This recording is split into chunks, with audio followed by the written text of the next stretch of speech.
Inspektoři pražského magistrátu se zaměřili na řidiče společnosti Uber. Přímo v terénu kontrolovali, jestli mají oprávnění k provozování taxislužby. Ani jeden z řidičů kontrolou neprošel. V terénu je dohromady 5 kontrolorů. Všichni už si taxi objednali. My vyrážíme po vlastní ose a počkáme na ně v cíli.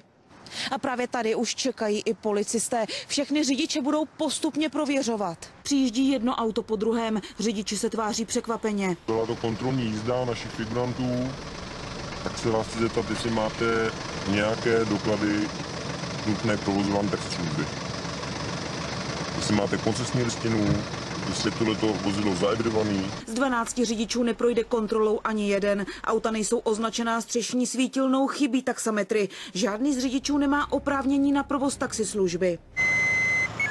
Stačí? Argumenty řidičů, proč nemají doklady v pořádku, jsou různé. Někteří se tváří, že slovo taxi slyší vůbec poprvé. Tento muž si zase z kontrolorů dělá dobré známé. Je docela přesvědčivý. Já vám říkám, že to byli pracovníci magistrátu. Já vám říkám, že to byli moji kamarádi. Dobře, trváte na tom? Když vy neprovozujete taxislužbu? Ne. Ani pro společnost Uber nejezdí? Ne. Nejčastěji ovšem muži za volantem tvrdí, že nejsou taxikáři, ale smluvní řidiči. Co to je smluvní řidiči?